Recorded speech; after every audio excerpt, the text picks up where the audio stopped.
No, I expose GH, baby, I will be able to Yamisha and H. It's still Charles time.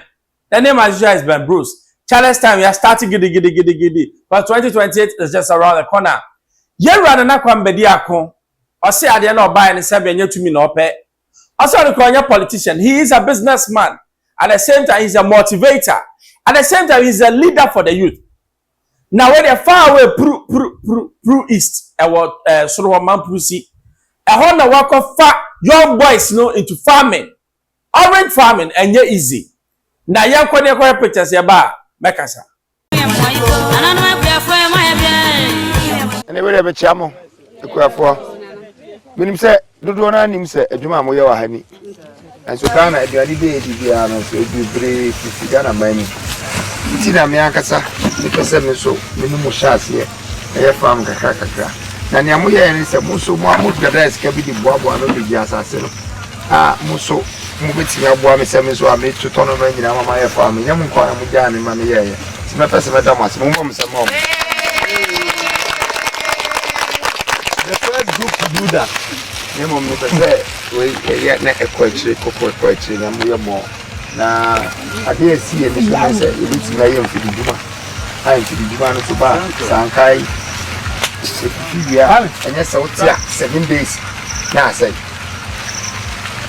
media buy na near the machine of Hashas na ye juma na ye orange say no ma for bit na export it munyina mumbra na mumbwa me na yankati sodi na musaso and shas here in the name of the Lord God Father, the Son and the Holy Spirit. Amen.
I saw pictures no yama show a vision man is always a vision man. He's always on the move. Ghana, they be a mekase ade ba ko ye be ya ye seed ni be gina. Na sabe krono be ba fam. Na ye balance of trade e be good. Na obia ho be ton ye large scale farming.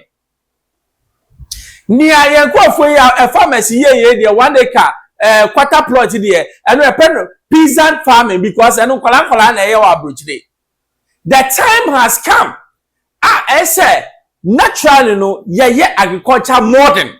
We also need be for Ghana to succeed, about 70% of our people rely on agric for employment. It is a government biaba na sabe offer agriculture say this is what I want to do, no large scale farming.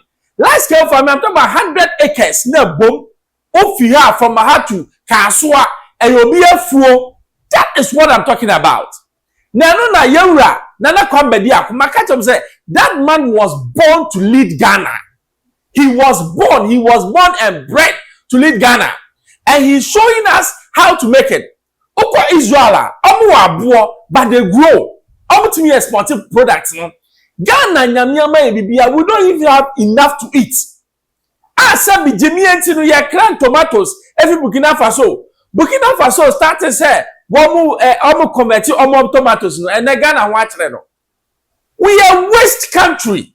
And until you better rise it up here who said it's time to put our money where our mouth is and where our heart is, no, we will be found wanting. And when you run and I come back, I say, listen, I am not coming to do NDC, MPP politics. I am coming to save Ghanaians. It's no I'm showing the youth the way. Because of the youth is the future. And now, member be Romanam, omu ni skills, biya, omu ko school. What I did, no more yare sakawa. Sakawa ni junipa, don't call bokrono. We need to give expertise to our youth. We need to what? Empower the youth. We need to make millionaires out of the youth. They be a say, and kabebi aba, the target they say, me mefi na me make at least 2,000 people what? Billionaires. Anya millionaires or billionaires. And no salary they can say, "Oh my, you have a bossy kafua. On the about bibia from and they will come." But on my yetima sebe, we are Juma Krana, no be war was difficult. But Nana Kwame has shown the way.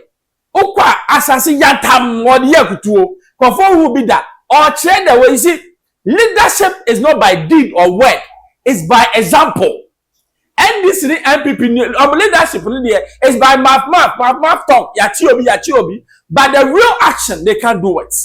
But the new force or practice is by deed and is by work. Me come mayor. And nothing I make catch up say you to know ya mistake back home. 2028 my mistake BM. Because you say your mistake me no dia na ya adwen na nya juma. We need to give this man a chance to rule Ghana because I know when he rules Ghana will be a prosperous country. I have Xposed GHFM by Bruce. On subscribe, be the tumpa now once I can be manual.